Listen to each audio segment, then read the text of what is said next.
Get away from my property. That's the first thing I heard that morning, the kind of yell that makes your skin crawl. My HOA president just shot at a rescue helicopter over my backyard. I know how that sounds. It sounds like I'm making it up, or at least exaggerating, but I promise you it gets even weirder.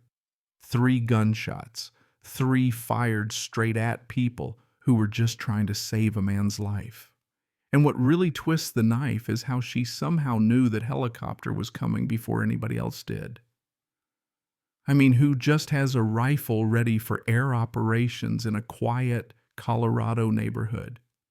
If you're already thinking there's more to this story than some nosy neighbor with control issues, yeah, you have no idea. Let me set the scene because I never wanted to be the main character in this particular brand of HOA horror story. Name's Richard Sterling. I'm 34, a cybersecurity engineer. Yeah, one of those guys who spends most days staring at screens and reading more code than any normal person should. But I like to get outside too. I volunteer on weekends with search and rescue, and I've got a licensed drone pilot certification. I'm the sort of guy people call when their kids get lost hiking or when the neighborhood Wi-Fi goes haywire. The only real drama I expected in Maplewood Heights was maybe a mailbox getting knocked crooked or a dog digging up somebody's petunias. But the real drama started the minute Veronica Hayes became HOA president. 8 months of hell. I'm talking fines for porch lights that look exactly like everybody else's, and landscaping violations for having 2 inches of mulch instead of 3. I know it sounds petty, but $500 a pop adds up fast. What really started to freak me out was that it felt personal, like she had some grudge against me. My friend Trevor kept whispering that Veronica was off. No social media, no LinkedIn, nothing online at all, which let me tell you is almost impossible in 2023. It was like she just dropped out of the sky. I wanted to push back, but honestly I was scared. She claimed she had proof I was running an illegal drone business out of my backyard and said she'd report me to my boss for security violations if I didn't shut up and pay. I work in cyber, so that could end my career in a heartbeat. So I shut up, I paid. I just kept my head down and hoped she'd find a new target. But deep down I was suspicious, especially because Trevor kept nudging me. Man, there's something about this woman. Then September 15th happened, the day everything went sideways. I'm sitting on the patio, coffee in hand, when I get this weird text from a number I don't know. Today don't interfere with air operations, not your business. I almost laughed like, is this a prank? But an hour later, I hear the thump, thump, thump of helicopter blades, and sure enough, there's a Colorado search and rescue chopper circling low over the woods behind my house. Turns out a climber had taken a nasty fall out in the foothills, and they needed to airlift him out standard stuff for our area. So I did what I always do, ran out back, signaled the pilot toward the flattest, safest patch of grass I could offer, trying to help save a life. But then, Veronica barrels out of her house. Hair wild eyes blazing, clutching a hunting rifle. She screams, "Unauthorized aircraft. Get away from my property." Then she points the gun up and fires. Not once, not twice, but 3 times. I watched those bullets whip past the helicopter. One actually clipped so close to the rotor that the pilot had to yank the bird out of harm's way. For a split second, I thought I was watching people die right in front of me. Something inside me snapped. My dad died in a small plane crash when I was a kid, so the sound of gunfire and the sight of an aircraft in trouble hid every nightmare I'd ever had.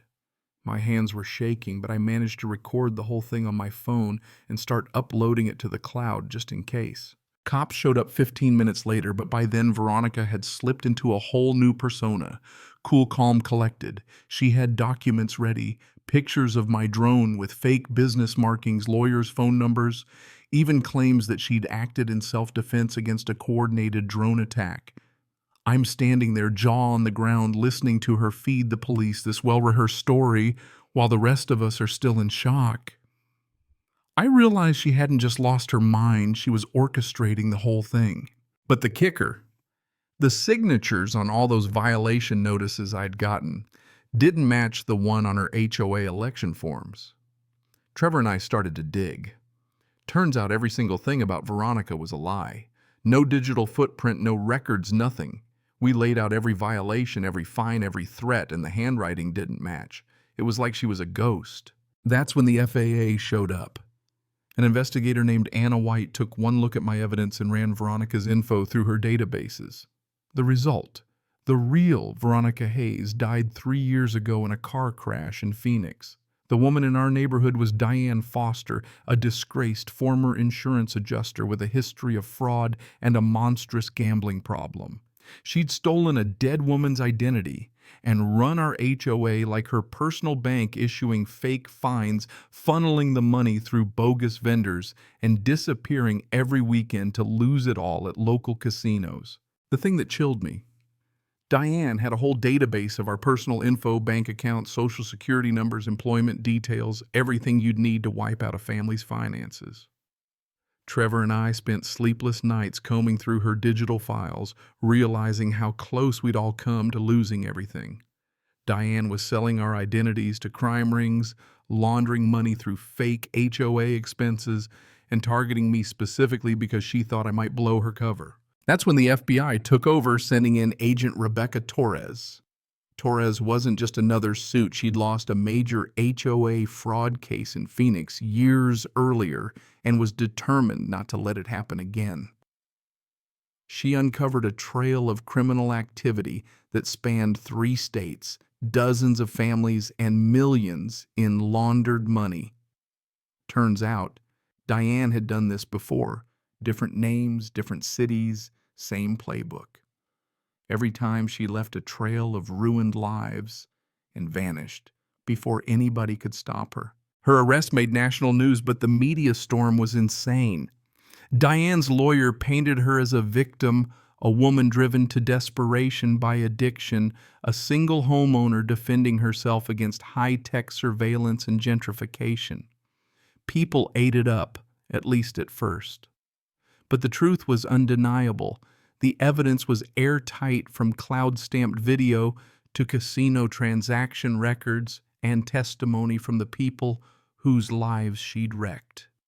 Diane's defense crumbled in court, and when the judge handed down her sentence, 12 years federal, $500,000 in fines, restitution for every family, she collapsed right there in the courtroom. I didn't feel satisfaction. I just felt relief. That was only the beginning, though. The FBI busted her network wide open, arresting 8 more people, including casino workers and shady HOA execs.